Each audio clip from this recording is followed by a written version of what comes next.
আমায় ডুবাইলি রে। আসসালামু আলাইকুম, আশা করি সবাই ভালো আছেন। আজকে আমরা একটি বিশেষ জায়গায় এসেছি, একটি বাওর। এখানকার প্রাকৃতিক সৌন্দর্য আসলেই মুগ্ধ করার মতো। আমরা আজকে এখানে নৌকা ভ্রমণ করব এবং এই অভিজ্ঞতাটি আপনাদের সাথে শেয়ার করব, সুতরাং সাথেই থাকুন।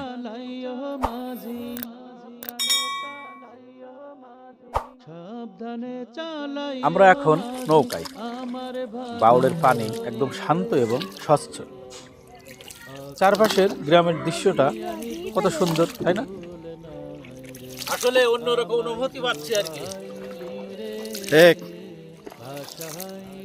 এই দেখুন, এখানে আবার কিছু যুবক ভাইয়েরা নৌকা থেকে নেমে এই গভীর পানিতে আবার ডুব দিচ্ছেন। প্রাকৃতিক সৌন্দর্য বলুহার বাওড়ে 1 বছর পর আবার আসলাম। আপনারা অনেকে জানেন, মাঝে মাঝে আমি ভ্রমণ করি। গত বছর আমরা 3 ভাইরা ভাই এসেছিলাম। তো এবার অবশ্য 3 জন আসছি, কিন্তু এর ভিতরে আমি ছাড়া আবার 2 জন ভাইরা ভাই আছে। এই যে এই হলো কি ইব্রাহিম হুজুর, আর হলো আমাদের শফিকুল হুজুর। তারা দুই ভাইরা ভাই, আমি কিন্তু এর ভিতরে আবার নেই। সাংসারিক ঝামেলা এবং শহরের বিভিন্ন যান্ত্রিক যন্ত্রণা থেকে মানুষ কিছুক্ষণ শান্তি পাওয়ার জন্য এরকম বিভিন্ন স্থানে ঘুরতে যায় আর কি। সুন্দর এই প্রকৃতি দেখলে আসলে মনটা শান্ত হয়ে যায়। এখান থেকে বাওড়ের পাড়ে মানুষের ঘরবাড়ি দেখতে কিন্তু অনেক সুন্দর লাগছে।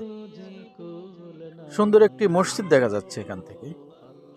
এই অসাধারণ দৃশ্য দেখে আসলে মন ভরে যায়।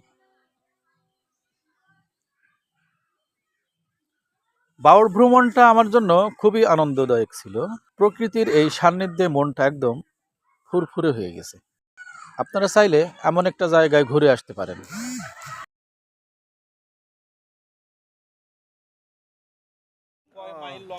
বাওরটা হচ্ছে গোলাকার। হ্যাঁ, গোলাকার। এই বাওরটা মাঝখানে কাকমারি। রাস্তা একটাই, ওই যে ওই 12 মেশ ব্রিজ আছে না, সরাসরি রাস্তা? সরাসরি রাস্তা। ও, ব্রিজ আছে। এই 11 কিলো দৈর্ঘ্য। 11 কিলো দৈর্ঘ্য। আর এই পোস্ত এই যা আপনার ছোটবেলা থেকে আপনি দেখতেছেন বাওর নাকি? আমাদের এখানেই জন্ম, বাওর ধারে। আমাদের জন্ম এই যে এটা কি দেশে মাছ ধরতে পারে? না না, এটা সরকারি ছিল, এখন লিজে চলে গেছে। এখন লিসি চলে গিয়েছে। এখন রাখে চলে গেছে। জি জি। রাখে চলে গেছে, তাকে একজন মালিকানা দেয়। এই বাওর কি কোনো নদীর সাথে সম্পর্কিত ছিল? নদীর সাথে আছে, ওই যে কপোতাক্ষ নদীর সাথে একটা সঙ্গে আছে, খাল আছে। তাই। বেশি পানি হলে ওখানে বেড়ে যায়। ভিডিওটি দেখার জন্য ধন্যবাদ। দেখা হবে অন্য কোনো ভিডিওতে।